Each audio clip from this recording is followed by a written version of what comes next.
I have a tarot podcast called My Tiny Tarot Practice that I've been running for 2 years now. And on that show, I've been creating these tiny episodes about every card in the tarot. And I have been reading tarot for myself and for friends as a lover and student of the cards, not as a professional in any capacity. But I've been doing that for a decade now. So like I have a deep love and affinity for tarot and for all of the archetypes in the deck. But 2 years ago, I decided I wanted to start a formal study of the cards. And so I started studying and then I started this podcast for some accountability. And today I'm arriving as a podcaster, as a tarot lover, as a lever of social media, and just as like an enthusiastic conversation partner for everything that's about to unfold. And a graduate of your own tarot curriculum. Beautiful. Yes, yes. Let's set the stage with the Hanged One before we go too much further. I invited you to bring a version of the Hanged One that you would like to focus on. And I know you have two with you. So, what I like to do is just talk together about what we see visually. And of course, this is not a visual medium. So, we'll describe the best we can for the listeners out there and do a little interpretation and kind of teaching around what the card typically can mean or some of the meanings we associate with it. In the Rider-Waite-Smith edition of the tarot, which is what I've spent the past 2 years like in deep conversation with, that's what I've been focusing on for my tarot podcast. In that version of this card, we see a person who is hanging upside down. They have a leg wrapped, around what looks to be like a wooden cross of some sort. And then their other leg is kind of making a figure, bent at the knee, making a figure four shape. And their hands are behind their back and they have this golden halo around their head. And so you see this sort of tension between like this looks to be very uncomfortable. They are upside down, the blood's probably rushing toward their head. They're bound and tied to this cross. But also there's this like kind of peaceful or happy look on their face. They have this golden light around their head. And so, I think that when I was thinking of other depictions of the Hanged One, I pulled two that I think really get at the tension in this card between discomfort and play. And I suppose the two cards I pulled actually focus more on that like sort of positive impression we may get from the look on the Hanged One's face. So I pulled this card from the Gentle Tarot, which is a really beautiful deck by Mari in the Sky.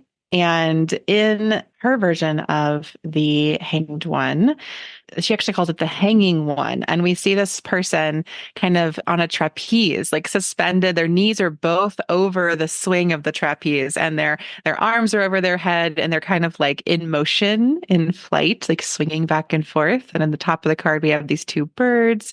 So I just kind of think of this as the hanged one as like being in process.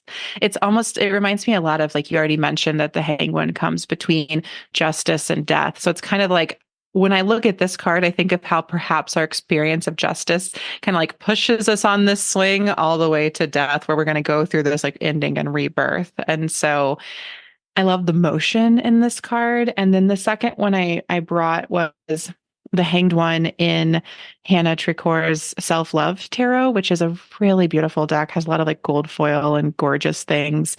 And in this card, the figure is positioned similarly to the Hanged One in the Rider-Waite-Smith deck, but instead of their hands being kind of behind their back, they're holding a book and there are like flowers growing out of the book. And I just get this sense that like they're chilling. Like this is a time of like replenishment and nourishment for them. And they've really settled into being upside down in this way. So those are a few of my favorite depictions of the Hanged One and kind of the ways they do or don't speak to maybe the traditional Rider-Waite-Smith version. Something else I'm noticing is how the figures in both of those cards are nude. Mm-hmm. So no clothing whatsoever. And in the Gentle Tarot, which is a deck I also love very much, very nature-based. I think the creator has indigenous roots and there's a lot of attention to the connection with the earth. And at the top of that card, we also see the moon in its four phases, which I think is interesting. And then in the self-love tarot, it looks like that figure is also hanging from like a crescent Hmm. moon shape. Yeah. So there's a lot of lunar energy in these cards, really beautiful. And so when you look at these figures hanging upside down or in motion, one of them anyway, or reading a book with vines growing out of it, what kinds of things come to mind for you with what the card is maybe inviting us to do or consider? I think that with this figure being depicted upside down, this card to me is always just a literal invitation to get upside down and to literally get your body upside down. So if I encounter this card or I'm working with this card, I'm probably doing a lot of inversions. That can be that could be a headstand, it could be a downward dog if you have yoga practice, it could be putting your legs up the wall, it could just be lying down on the ground and looking up Yeah. instead of standing up and looking down. But I think that there is this invitation to invert here. And I take that first with the body, but then also with the perspective. So I think that often when I encounter this card, or if I pull it in a reading for myself, I think it's kind of nudging me that I need to change my perspective about something. Like I need to flip it upside down. What I think is the case may actually be the opposite, which reminds me of a tool I've learned from a few different spiritual teachers around like paradoxical thinking and making paradoxical moves. Like perhaps the thing that I think I cannot do is exactly the thing I need to do. And I think that is definitely the energy of the hanged one, which is just like, what is the thing you think is totally out of bounds? And let's just do that. And it's probably going to be uncomfortable. And we don't know what the result will be, but it might perhaps take us into what's next or be the medicine that we need for the moment right now. I think this card is a nice reminder that our view is quite limited sometimes. Like we just sort of take for granted our own perceptions as like I don't know, like reality, basically, Mhm. like the reality is our perception. And in some ways that's true, but there are many other ways to perceive the reality around us. And if you just think about like hanging from the monkey bars upside down for 30 seconds, or maybe if you can make it to a minute, you get a little acclimated to this other view, where everything's like 180 degrees. And I think like that kind of reminds me, like I spent a year living in Korea and being in like an Eastern culture for a year was so fascinating. And I also really got to see or be reminded of how arbitrary our way of life in the Mhm. West really is. Like there are so many other ways we can relate to food or how we source our food or how we dispose of food or how we relate to each other, how we gather, how you get on a subway train or whatever. And that Mhm. it's all kind of neutral in a way. And there's so many options for us. And so yeah, this card can really invite us to like, how can we expand the way that we see or sort of break through some of the limits of our perception? Yeah, have you had any interesting experiences with this card, or is there a time that you associate like a memory, an image, a metaphor that comes to you for this card? I feel like the hanged one appears for me like every time I have a sort of like sudden realization of what's possible, or like this something I thought wasn't possible for me is there have been moments in my life when I have really, I like to say, like broken up with a kind of ideology or oppressive system. So the first one would be my breakup with diet culture, which was September Mhm. 20th, 2018 or 19. We're coming up on like 5 or 6 years. I celebrate the anniversary every year. So Wow. it was a really big breakthrough for me. And what happened with that was I had essentially, it was just a realization that like I didn't have to keep centering my life around an attempt to be thinner or stay thin or get thin or any of those things. And that was a huge shift for me. And it really unlocked so many more. genuine, open, honest relationships with myself, so many more levels of those relationships. And in that moment, it felt less maybe like getting upside down, but like realizing that I had been upside down my whole life. Like, actually, what's upside down is society. Like, that's what's so distorted and problematic. I felt like I was like kind of writing myself for the first time. And I was finally like able to relate to myself with more like clarity and kindness.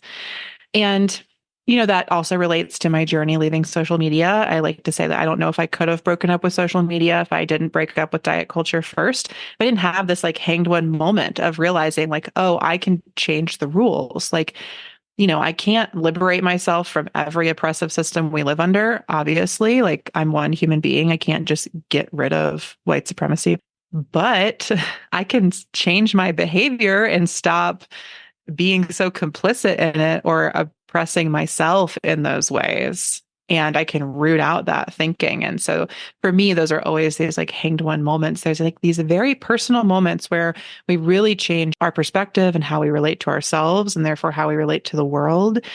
But they have these like bigger ripples of impact, I think, as well. And this also has me remembering that, like in Rachel Pollack's organization of the tarot into three lines, the hanged one comes in the second line. So we're in that subconscious space. We're doing that work of like rooting out all of the beliefs inside of us that don't belong to us.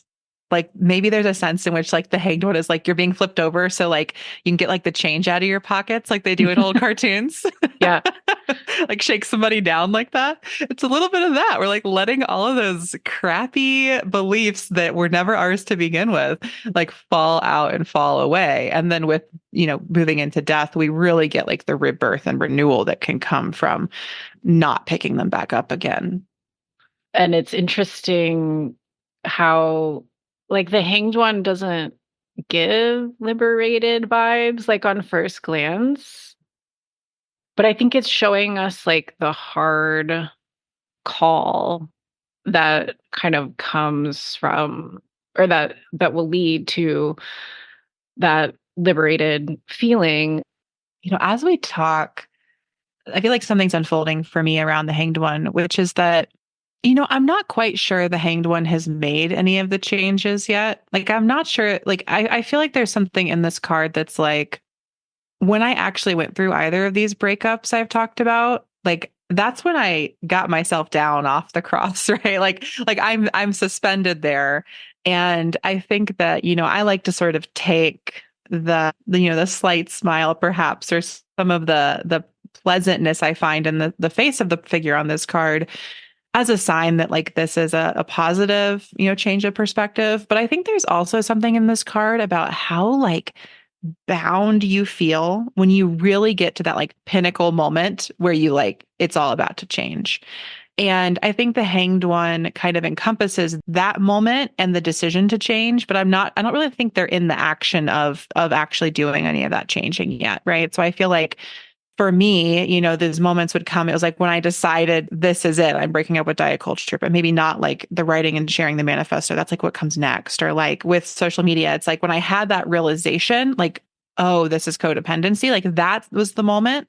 But like when I actually put it into action, I think that kind of comes after this card. There is still something here that's like that boundness, like you are still hung up, literally. I think that's an important distinction. And I think that, like, the word suspension is coming to mind for me, that this is maybe a time, like, kind of a murky pause or something where a lot is being shifted kind of underground or in the interior. And like different things are falling into place so that awareness can come. But like when I'm talking about my relationship with alcohol, changing that for me was the devil card, I think, which is 3 cards later. The actual like getting my Hmm. power back, which I had outsourced to like the alcohol Hmm. industry or whatever. And so I think, yeah, I think that's a really important point that there's something kind of quiet happening here. It's not a super active card. It's like a observing kind of card, and feeling like something's shifting for you inside, maybe that you have enacted over time, but that's also kind of like a digestive process. It's sort of like happening without you needing to do a lot as well. Yeah. And I think particularly with leaving social media, and at this point through Off the Grid, I've talked to so many people, dozens and dozens and dozens of people about their experience of stepping back or away from social media. And I would say almost everyone knew they wanted or needed to leave for a long time before they Yeah. actually did. And that whole period to me is the hanged one, right? Like they're just literally hanging out with this knowledge. They got it, but they're not doing anything with it yet.